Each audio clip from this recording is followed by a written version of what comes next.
Students, good morning. आज इस chapter की लास्ट क्लास लेने जा रहा हूं और जो टॉपिक का नाम है वो है मूविंग कॉइल गैल्वेनोमीटर।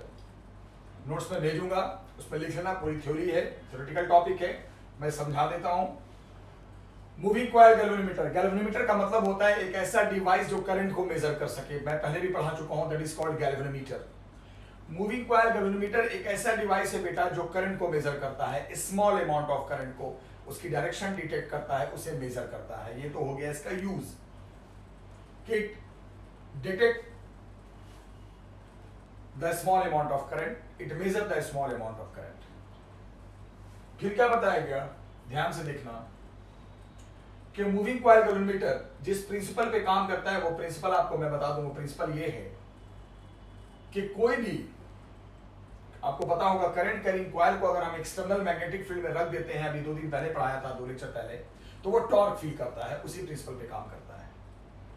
क्या फील करता है? टॉर्क। तो ये इसका प्रिंसिपल हो गया कि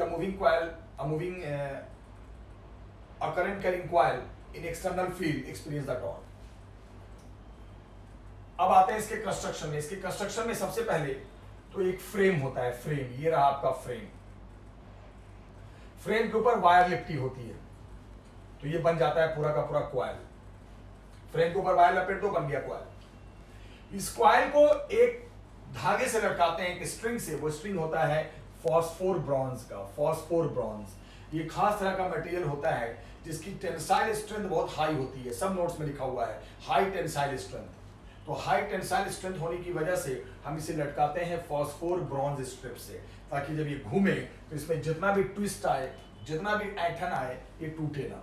तो why we use the phosphor bronze strip for hanging this coil, paper में लिख देना, due to high tensile strength. इसमें एक मिरर लगा होता है, मिरर, वो बताऊंगा इसका यूज। और ऊपर जाके एक पेज से फिक्स होता है, उसे कहते हैं टॉर्शन हेड। पेज को कहते हैं टॉर्शन हेड।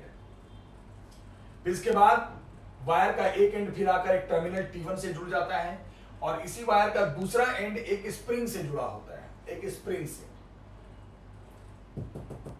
क्यों? जब ये घूमेगा तो नीचे से स्प्रिंग खींचेगी, खींचेगी तभी तो, वरना टूट नहीं जाएगा नीचे से। वायर घूमने पे, वायर होता तो टूट जाता है। तो स्प्रिंग से जुड़ा होता है, और फिर ये एक टर्मिनल T2 पे जाके रुक जाता है। तो 2 टर्मिनल हो गए, T1 T2, right. 2 magnetic pole होते हैं, नॉर्थ एंड साउथ, जो यहां पर मैग्नेटिक फील्ड क्रिएट करते हैं। इससे सुन लो, it consist of a frame with so many turns of wire. It means this is called a coil. The coil is suspended by a high tensile wire, phosphor bronze की strip से लटका होता है। एक पेज जहां पे fix होता है, torsion head, and the another end of wire joined with a spring, and it has 2 terminals, T1 and T2. बस the 2 magnetic pole north and south taken to create the magnetic field here. Finish. इसके अंदर ये ऐसे ऐसे जो मैंने बनाया है, ये सॉफ्ट आयरन के कोर होते हैं। बोलोगे सर ये सॉफ्ट आयरन का कोर क्यों लिया गया, वो मैं आपको बता दूं। सॉफ्ट आयरन, ये बहुत आता है पेपर में, कि फ्रेम के अंदर, कॉइल के अंदर एक सॉफ्ट आयरन का मटेरियल लिया जाता है। लोग पूछते हैं कि सॉफ्ट आयरन का क्यों लिया जाता है, व्हाई? तो सॉफ्ट आयरन का इसलिए लिया जाता है कि बेटा सॉफ्ट आयरन एक ऐसा मटेरियल है जिसकी परमिएबिलिटी बहुत हाई होती है, और ये मैग्नेटिक फील्ड को, जो मैग्नेटिक फील्ड लाइंस निकलेंगे, नॉर्थ से निकल के साउथ में जाएंगे, उसको हमेशा कॉइल के प्लेन के पैरेलल रखेगा। मतलब कॉइल का प्लेन ऐसे घुमा तो फील्ड लाइंस को भी ऐसे टर्न कर देगा। कॉइल का प्लेन ऐसे घुमा तो फील्ड लाइंस भी ऐसे, मतलब हमेशा ये चाहेगा कि मैग्नेटिक फील्ड लाइंस कॉइल के प्लेन के पैरेलल हो, कॉइल के प्लेन के पैरेलल हो। बार बार बोल रहा हूं, हमेशा मैग्नेटिक फील्ड लाइंस कॉइल के प्लेन के पैरेलल रहें, और ऐसे फील्ड को हम रेडियल फील्ड कहते हैं। रेडियल, जहां मैग्नेटिक फील्ड लाइंस किसी चीज के पैरेलल होता है ना, उसे कहते हैं रेडियल फील्ड। तो why we use the soft iron core, always comes in exam. आप लिखोगे कि to make the magnetic field radial, मतलब to make the magnetic field always parallel to the plane of coil. ऐसा करने से torque जो ये फील करेगा ना, करंट आएगा तो टॉर्क फील करेगा, कॉइल है वो मैक्सिमम टॉर्क होगा। यस, अभी वर्किंग है, देखो। अब इसका अलग से डायग्राम भी बनाने को आता है, मैग्नेटिक फील्ड लाइंस का आता है पेपर में। तो लाइन नॉर्थ से निकल के साउथ जाती है, जैसे इलेक्ट्रिक फील्ड लाइंस प्लस से निकल के माइनस जाती है ना, तो मैग्नेटिक फील्ड लाइंस नॉर्थ से निकल के साउथ जाती हैं। और ये जो इसके अंदर का सॉफ्ट आयरन कोर है, कोई भी कॉइल है, कॉइल सर्कुलर भी हो सकता है, कॉइल रेक्टेंगुलर भी हो सकता है, जरूरी नहीं है सर्कुलर भी बना सकते हो, कॉइल रेक्टेंगुलर भी होता है, डिपेंड्स। तो ये जो अंदर का सॉफ्ट आयरन है ये हमेशा फील्ड लाइंस को, ये फील्ड लाइंस नॉर्थ से निकल के साउथ जा रही हैं, हमेशा हमेशा हमेशा क्या रखेगा, पैरेलल रखेगा। क्या रखेगा, पैरेलल। किसके साथ, हमेशा पैरेलल रखेगा। किसके साथ, बोलो किसके साथ, फील्ड लाइंस को पैरेलल रखेगा कॉइल के प्लेन के साथ। यस, ये रोल है इसका, हो गया। और यहाँ एक पॉइंटर होता है कांटा, और ये स्केल होता है जिसपे ये कांटा हिलते रहता है यूं यूं यूं यूं। तो ये मूविंग कॉइल का है। और ये उसके अंदर एक और डायग्राम पेपर में बनाना जिसके अंदर फील्ड लाइंस दिखाना और सॉफ्ट आयरन कोर दिखाना, पॉइंटर दिखाना, स्केल दिखाना। तो पेपर में आएगा तो दोनों डायग्राम दिखाना, ठीक है। अब डायग्राम जब क्लियर हो गया बेटा, तो अब बताओ कोई भी करंट कैरिंग कॉइल जब मैग्नेटिक फील्ड में आता है तो टॉर्क फील करता है। टॉर्क का फॉर्मूला मैंने पढ़ाया था, एक तो होता है एम बी कॉस थीटा और एक होता है एम बी साइन थीटा। मैं यहाँ पे लेके चलूंगा एम बी कॉस थीटा। क्यों, क्योंकि मैं यहाँ पे एंगल देखने वाला हूँ। कॉस कब लेते हैं, जब एंगल देखते हैं कॉइल के साथ, कॉइल के प्लेन के साथ और मैग्नेटिक फील्ड के साथ, ध्यान रखना। तो यहाँ पे तो थीटा क्या हो जाएगा, जीरो। क्यों, मैंने क्यों जीरो होगा, अभी तो मैंने बताया कि मैग्नेटिक फील्ड रेडियल होती है, हमेशा रेडियल मेंटेन होती है, हमेशा पैरेलल होती है। किसकी वजह से, सॉफ्ट आयरन की वजह से। ऐसा क्यों, क्योंकि जैसे थीटा जीरो रखोगे तो cos 0 1, तो ये टॉर्क जो फील करेगा वो मैक्सिमम आ जाएगा m इंटू बी। और इसको लिख सकते हैं NIA इंटू बी। बोलोगे कैसे कैसे कैसे सर बताइए, क्योंकि याद है मैग्नेटिक मोमेंट क्या होता है, NIA मोमेंट होता है ना, I into A NIA into B, question number 1। तो मैग्नेटिक फील्ड रेडियल होने की वजह से थीटा जीरो हुआ, थीटा जीरो हुआ तो cos 0 1 हो गया, cos sin 1 हो जाए तो ये मैक्सिमम हो जाएगा, तो टॉर्क ये मैक्सिमम फील करेगा। That was the point. और मैग्नेटिक फील्ड को रेडियल मेंटेन कराने के लिए, थीटा को जीरो बनाने के लिए we use the soft iron core. हो गया क्लियर। अब यहाँ पे एक कॉन्सेप्ट है बेटा, जब ये कॉइल घूमेगा, जब ये घूमेगा तो ये किससे लटका हुआ है, स्ट्रिप से। तो एक बात बताओ, अगर धागे से किसी चीज के बांध के आप उसको रोटेट कराओ, घुमा दो घुमा दो घुमा दो घुमा दो, तो उस धागे में ट्विस्ट आएगा, ट्विस्ट ऐंठन आएगी, ऐंठ आएगी, यानी कह सकते हैं रीस्टोरिंग टॉर्क आएगा। क्योंकि जब ये घूम रहा है घूम रहा है घूम रहा है, घूमना बंद होगा तो फट फट फट फट वापस भी तो आएगा। वापस कौन लाएगा, रीस्टोरिंग टॉर्क। तो रीस्टोरिंग टॉर्क कहां इकट्ठा होता है, इस स्ट्रिप में इकट्ठा होता है, स्टोर होते रहता है, घूमते रहता है और ऊपर स्टोर होते रहता है। तो याद रखना, इस restoring torque per unit twist count किया जाता है, कितने, उसको माना गया के। तो मान लो इसके रोटेट घूमने से इस स्ट्रिप में रीस्टोरिंग टॉर्क आ रहा है, और उस रीस्टोरिंग टॉर्क को हम क्या मान रहे हैं, के कांस्टेंट ही रीस्टोरिंग टॉर्क है। और पर यूनिट ट्विस्ट काउंट होता है, एक ट्विस्ट पे कितना, अगले ट्विस्ट पे कितना, हर ट्विस्ट पे काउंट होता है। और ये जो होता है ना के, ये कांस्टेंट होता है। मतलब क्या हुआ कि हर ट्विस्ट पे जो रीस्टोरिंग टॉर्क आएगा वो एक ही वैल्यू पे आएगा, अलग अलग नहीं आएगा, बार बार के आएगा, एक ही वैल्यू आएगा। हो गया।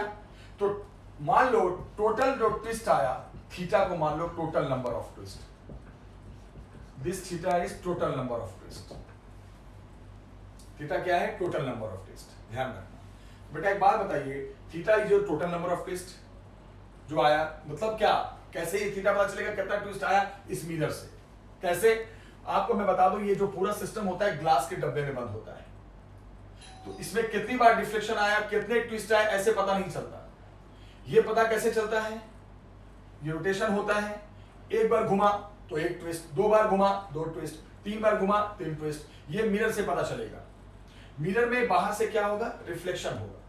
4 बार रिफ्लेक्शन हुआ तो 4 ट्विस्ट आया, 5 बार रिफ्लेक्शन हुआ तो 5 ट्विस्ट आया, 6 बार रिफ्लेक्शन हुआ तो 6 ट्विस्ट आया। बाहर से हम देखेंगे कितनी बार रिफ्लेक्शन हो रहा है, जितना रिफ्लेक्शन उतना ट्विस्ट। तो मान लो करंट फ्लो होता जा रहा है और कितने ट्विस्ट डेवलप हुए, ये थीटा से पता चलेगा। तो थीटा क्या है, टोटल नंबर ऑफ ट्विस्ट, हो गया। और के क्या है, के किससे माना गया है, restoring torque per unit twist, ध्यान देना। तो बेटा एक बात बताओ, फिर इसके हिसाब से टोटल रीस्टोरिंग टॉर्क कितना होना चाहिए, सोचो जरा, कितना होना चाहिए, के इंटू थीटा। बोलोगे कैसे सर, ये कैसे हो गया, बिल्कुल होगा, क्यों नहीं होगा, क्यों नहीं होगा। के क्या है, restoring torque per unit twist, के है restoring torque per unit twist, मतलब के है रीस्टोरिंग टॉर्क एक ट्विस्ट पे, पर ट्विस्ट पे, एक ट्विस्ट पे। और टोटल ट्विस्ट कितना हमने गिना है मिरर की मदद से, मिरर बता देगा 4 बार रिफ्लेक्शन, 5 बार, 400 बार, 500 बार, कितने ट्विस्ट आए टोटल, कितना रिफ्लेक्शन हुआ, कितने ट्विस्ट आए, वो थीटा पता है। तो एक ट्विस्ट पे रीस्टोरिंग टॉर्क के है, थीटा टोटल ट्विस्ट है, तो टोटल रीस्टोरिंग टॉर्क कितना हो जाएगा, के इंटू थीटा। अब बताओ, ये तो वो टॉर्क था जो घुमा रहा था, और ये वो टॉर्क है जो वापस ला रहा है। तो हम क्यों ना इसको फ्रॉम फर्स्ट एंड सेकेंड से क्यों ना हम इक्वेट कर दें, तो लिख सकते हैं N I A B is equal to K into theta, लिख सकते हैं ना, हो गया। चलो यहां से क्या आ गया, I is equal to K upon N A B into theta. Yes, ये वही करंट है, इसी फॉर्मूले से वो करंट मेजर करता है। तो करंट मेजर करने के लिए we should have K restoring torque per unit twist, we should have theta कितने डिफ्लेक्शन आए हैं, we should have turns, we should have area, we should have field. This is called what, this is called the formula of the current what we use. अब अगर देखा जाए तो यहां पे के कांस्टेंट होता है ना, पर restoring torque per unit twist constant होता है, टर्न्स कांस्टेंट होता है, एरिया कांस्टेंट होता है, फील्ड कांस्टेंट होती है। तो इस पूरे कांस्टेंट को एक जी मान लेते हैं और जी को करते हैं गैल्वेनोमीटर कांस्टेंट, सब नोट्स में लिखा है। ये एक पूरा कांस्टेंट है, तो जब इसको पूरा कांस्टेंट हो जाएगा तो I इज इक्वल टू क्या लिख सकते हैं, G इंटू थीटा। बहुत सारे बुक में I is equal to G into theta है, G का मतलब इसको गैल्वेनोमीटर कांस्टेंट, क्योंकि सब कांस्टेंट है तो इसको G मान लेते हैं। तो इसका मतलब ये हो गया कि I प्रोपोर्शनल टू थीटा, यानी कि जितना ज्यादा करंट उतना ज्यादा ट्विस्ट, इसी प्रिंसिपल पे काम करता है। More current more twist, less current less twist. और ये फॉर्मूला है, याद रखिएगा, this is the formula what we use to measure the current. समझ में आ गया होगा। फिर इसमें एक बात बताई जाती है बच्चे, जब आप समझ गए हो तो इसको ध्यान से देखो, क्या बात बताई जाती है कि एक बात बताओ, अगर मैं इससे थीटा निकाल दूं तो थीटा क्या हो जाएगा, देखो एन ए बी बाई के इंटू आई। मैंने क्या किया, इससे थीटा अलग कर दिया। फिर ये कहा गया कि ये कहा जाता है कॉन्सेप्ट में कि ये डिवाइस सेंसिटिव होता है। तो लोग पूछते हैं कब सेंसिटिव होता है, कब, आखिर कब, तो बताया जाता है कि ये डिवाइस तब सेंसिटिव माना जाता है जब स्मॉल करंट पे ज्यादा ट्विस्ट आ जाए। When it is called more sensitive, आपके पास भी मूविंग कॉइल, मेरे पास भी मूविंग कॉइल, आपने भी कम करंट फ्लो कराया, मैंने भी उतना ही कम कराया, लेकिन आपसे ज्यादा मेरे कॉइल में ट्विस्ट आया, डिफ्लेक्शन आया। बोलोगे सर सिंपल सी बात है, इसका मतलब आपका कॉइल ज्यादा सेंसिटिव है, आपका मूविंग कॉइल गैल्वेनोमीटर ज्यादा सेंसिटिव है। तो ज्यादा सेंसिटिव किसे कहेंगे बेटा, जिसमें करंट कम हो बट ट्विस्ट ज्यादा आए। कम करंट पे ज्यादा ट्विस्ट आए तो कहेंगे मोर सेंसिटिव। तो कम करंट पे ये ज्यादा तभी आएगा जब ये तीनों ज्यादा हो, मैक्सिमम हो और ये मिनिमम हो। यस, पेपर में आता है in what case it becomes sensitive, when NAB becomes maximum, restoring torque becomes minimum, then theta becomes maximum. So when it is called more sensitive, कब कहते हैं इसे सेंसिटिव बेटा, जब कम करंट पे ज्यादा डिफ्लेक्शन आए तो हम कहेंगे ये ज्यादा सेंसिटिव है। तो मूविंग गैल्वेनोमीटर समझ में आया, क्या क्या बताया, जरा देख लो फिर से। क्या क्या होता है, फ्रेम के ऊपर कॉइल, वायर लिपटा हुआ कॉइल, अंदर सॉफ्ट आयरन कोर ताकि मैग्नेटिक फील्ड रेडियल रहे, थीटा 0 बना रहे, प्लेन और फील्ड के साथ टॉर्क मैक्सिमम लगे, घूमेगा तो रीस्टोरिंग टॉर्क इसमें स्ट्रिप में डेवलप होगा, जिसकी हाई टेंसाइल स्ट्रेंथ होती है ताकि टूटे ना। रीस्टोरिंग टॉर्क कैसे काउंट करते हैं, थोड़ा सा थ्योरेटिकल है, प्रैक्टिकल फिजिक्स पे है ये। के मानते हैं रीस्टोरिंग टॉर्क बट पर यूनिट ट्विस्ट पे, ये काउंट होता है पर यूनिट ट्विस्ट जो कि फिक्स होता है। टोटल ट्विस्ट थीटा वो काउंट कर लेंगे इससे मिरर के रिफ्लेक्शन से। टोटल रीस्टोरिंग टॉर्क कितना आ गया, के इंटू थीटा। तो applied torque is equal to वापस लाने वाला टॉर्क, इक्वेट करो, करंट का एक अलग फॉर्मूला आ जाएगा जो मूविंग कॉइल गैल्वेनोमीटर यूज करेगा फाइंड करने के लिए। उसके बाद पता चला कि आई थीटा के डायरेक्टली। कब सेंसिटिव होता है, जब कम करंट पे ज्यादा ट्विस्ट आए। तो कम करंट पे ज्यादा ट्विस्ट तभी पॉसिबल है जब ये सब मैक्सिमम हो और ये मिनिमम हो। तो इन शर्तों के साथ ये मैक्सिमम होगा और ये मिनिमम होगा तो ये ज्यादा सेंसिटिव होगा। और ये जो मैंने डायग्राम बनाया है ये फील्ड लाइंस का अलग से, फील्ड लाइंस नॉर्थ से निकल के साउथ जाती हैं, तो आपको दिखाना है फील्ड लाइंस कैसे। सॉफ्ट आयरन कोर क्या करता है, फील्ड लाइंस को कॉइल को मैंने सर्कुलर लिया है, कहीं रेक्टेंगुलर भी होता है कहीं सर्कुलर भी होता है, ध्यान उससे फर्क नहीं पड़ता।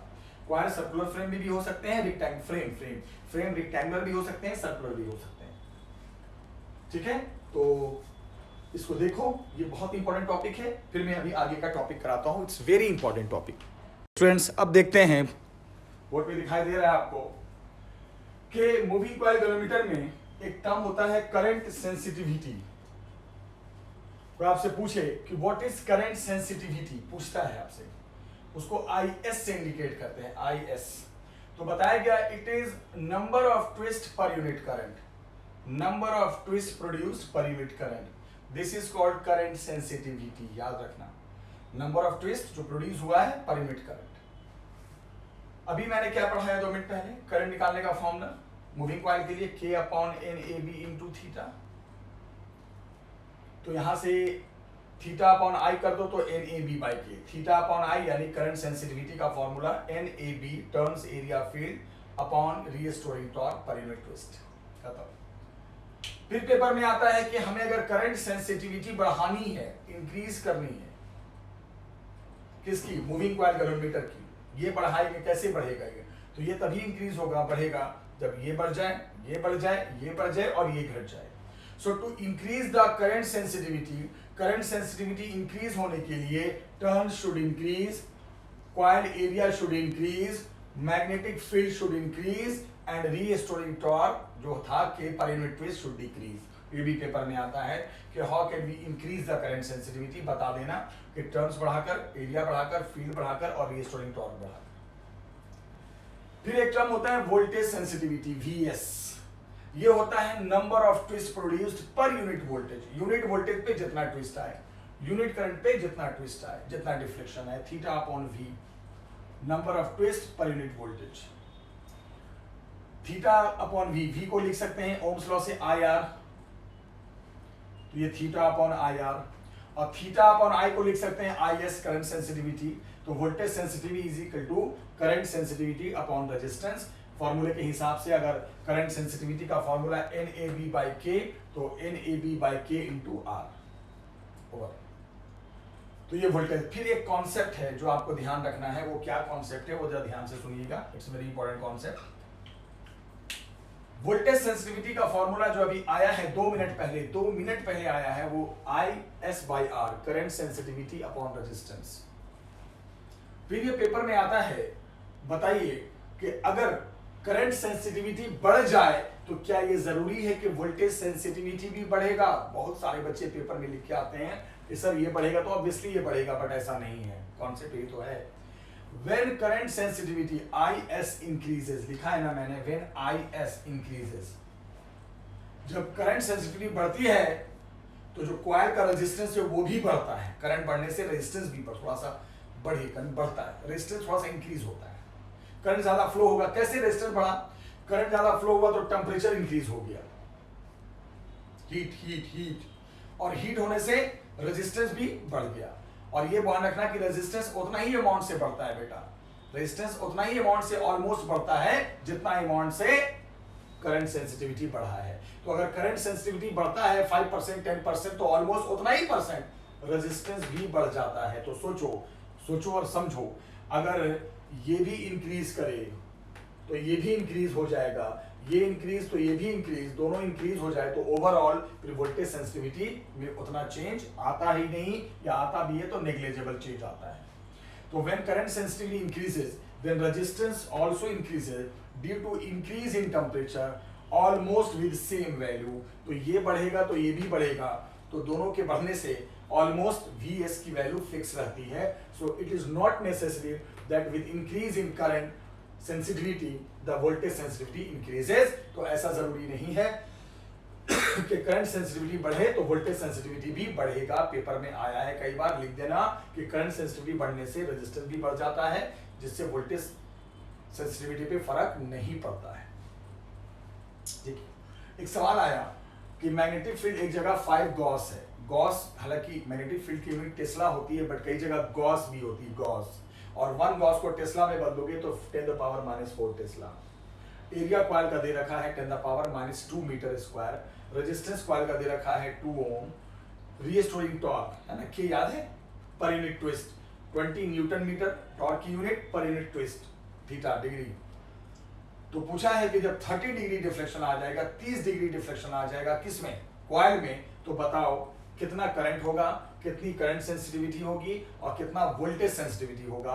नंबर ऑफ टर्न्स भी दे रखा है। तो बड़ा आसान है, पहले करंट निकालने का फॉर्मूला जो मैंने बनाया था आपको याद है, K/NAB into theta, moving coil का भी पढ़ाया था, यहाँ भी लिखा है, हर जगह आ रहा है, के पता है, एन पता है, एरिया दे रखा है कॉइल का, फील्ड दे रखा है, थीटा दे रखा है, रखो और आई निकाल दो, फिनिश।